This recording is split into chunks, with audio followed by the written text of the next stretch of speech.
My question is, you talk frequently about having the moral imperative to be rational, and yet as humans we're constantly carrying this evolutionary baggage which gets in the way of us thinking rationally. Are there any tools or behaviors you embrace to facilitate your rational thinking? The answer is, of course. I hardly do anything else. And one of my favorite tricks is the inversion process. And I'll give you an example. When I was a meteorologist in World War II, they told me how to draw weather maps and predict the weather. But what I was actually doing is clearing pilots to take flights. And he just reversed the problem. I inverted. I said, suppose I wanted to kill a lot of pilots. What would be the easy way to do it? And I soon concluded that the only easy way to do it would be to get the planes into icing the planes couldn't handle, or to get the pilot to a place where he'd run out of fuel before he could safely land. So I made up my mind I was going to stay miles away from killing pilots by either icing or getting them into sucked-in conditions when they couldn't land. I think that helped me be a better meteorologist in World War II. I just reversed the problem. And if somebody hired me to fix India, I would immediately say, what could I do if I really wanted to hurt India? And I'd figure out all the things that could most easily hurt India, and then I'd figure out how to avoid them. Now, you'd say it's the same thing, it's just in reverse. But it works better to frequently to invert the problem. If you're a meteorologist, it really helps if you really know how to avoid something, which is the only thing that's going to kill your pilots. And if you can help India best if you understand what will really hurt India the easiest and worst. Algebra works the same way. Every great algebraist inverts all the time because the problems are solved easier. Human beings should do the same thing in the ordinary walks of life. Just constantly invert. You don't think of what you want, you think what you want to avoid. Or when you're thinking what you want to avoid, you also think about what you want. And you just go back and forth all the time. Peter Kaufman, who's here today, he likes the idea that you want to know how the world looks from the top looking down, and you want to know what it looks like from the bottom looking up. If you don't have both points of view, your reality recognition is lousy. Peter's right. And inversion is the same thing. Just such a simple trick to think, how does this look from the people above me? How does it look from the people beneath me? How can I hurt these people I'm trying to help? All these things help you think it through. And they're such simple tricks. They're like the lever. They really help. And yet, our great educational systems give advanced degrees. They don't teach people these simple tricks. They're wrong. They're just plain wrong. But what caused the financial success was not extreme ability. You know, I have a good mind, but I'm way short of prodigy. And I've had results in life that are prodigious. And that came from tricks. I just learned a few basic tricks from people like my grandfather. What were those tricks? What kind of... Now everybody's leaning in, wanting to know.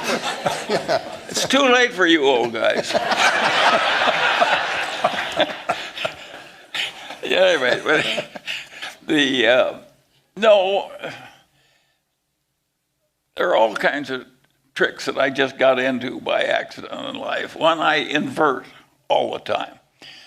And when I was a weather forecaster when I was in the Air Corps. And how did I handle my new assignment? Being a weather forecaster in the Air Corps is a lot like being a doctor that reads x-rays. It's a pretty solitary.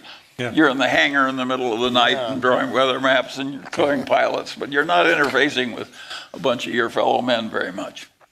And so I figured out the minute I was actually making weather forecasts for real pilots, I said, how can I kill these pilots? Now, that's not the question that most people would ask, but I want to know what the easiest way to kill them would be so I could avoid it. And so I thought it through in reverse that way, and I finally figured out, I said, there are only two ways I'm ever going to, I was in the ferry command, there are only two ways I'm going to kill a pilot. He said, I'm going to get him to icing his plane can't handle, and that will kill him.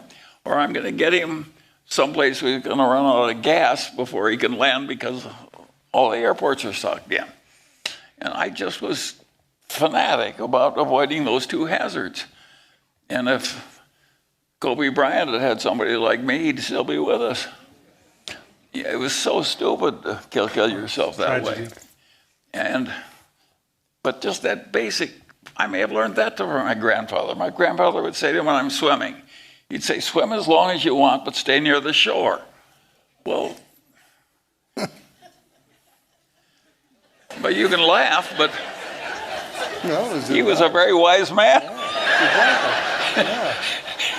Well, what I'm hearing you say is that you, as a discipline, look at what the risk is on the other side of the situation and you avoid that. That's one of the rules, right? Well, it's just that it's like a lot of practical problems in algebra. If you invert, you can solve it easily. If you don't, you can't solve it easily. Exactly right. And so, of course, I had that trick very early.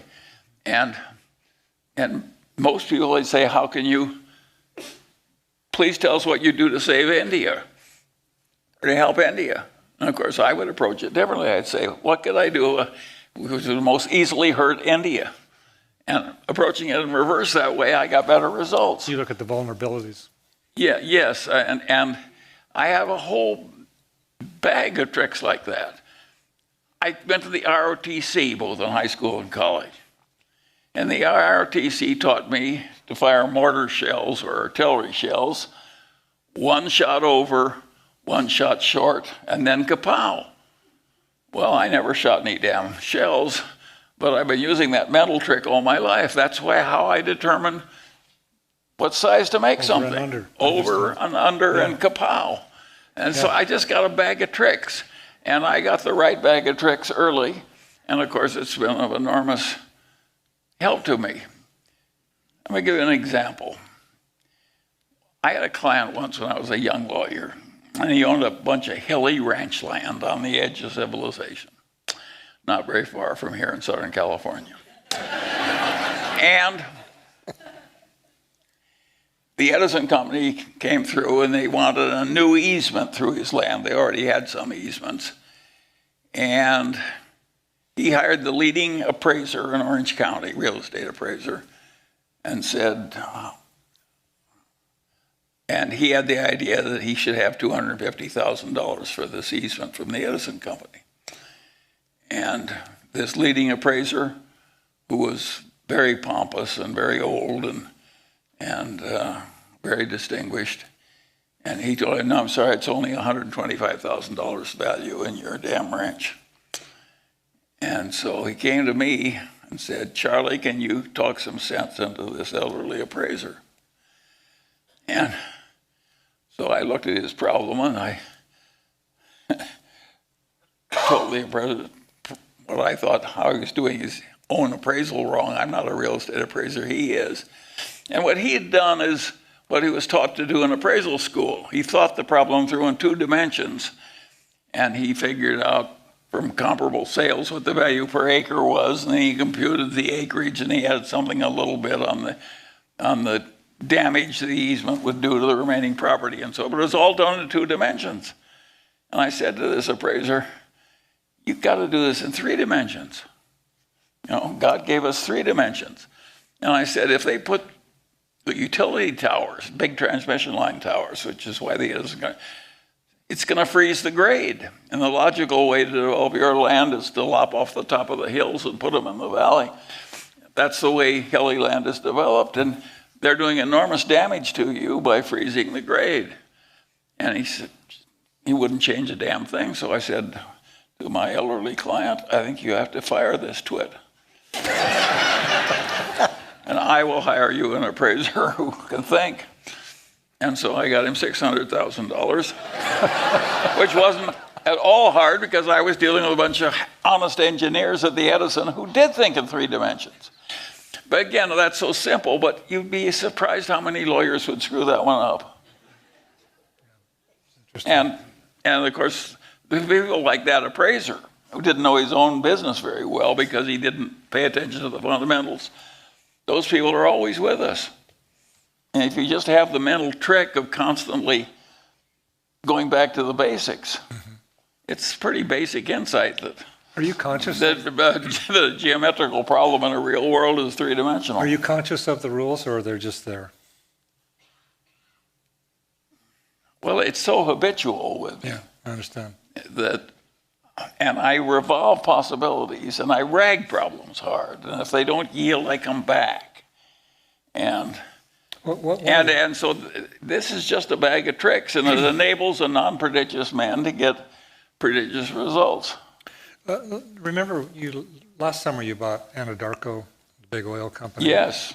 And you described, I think you'd just gotten back from being with Warren for the weekend. Yeah.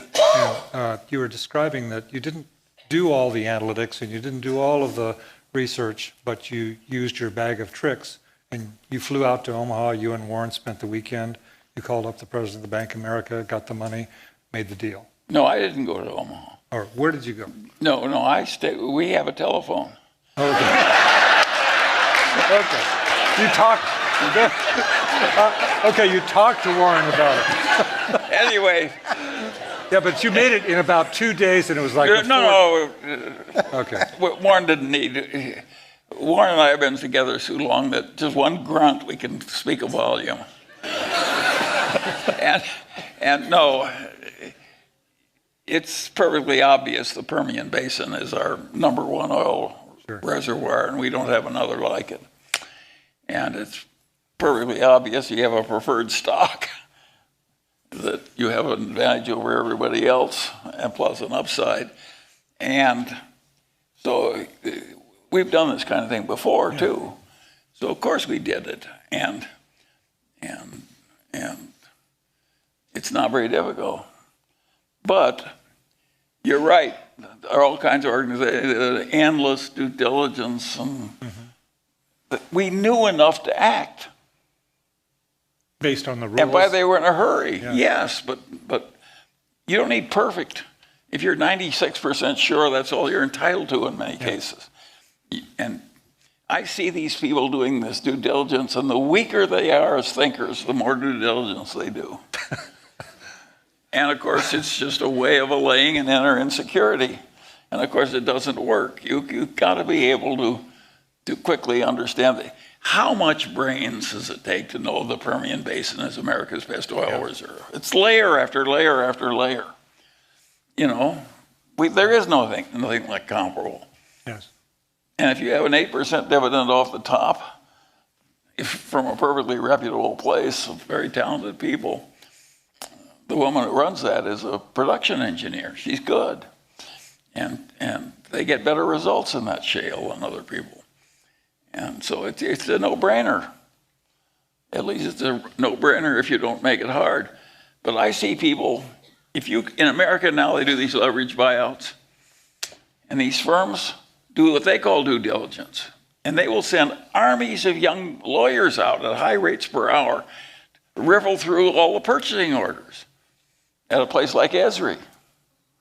Don't even think about it. No. I'm not thinking about it. But my point is, Esri wouldn't. No. You don't have to look through the purchasing orders to know that Esri is a good business. And I don't think people who are that insecure mentally ought to be in positions of decision making.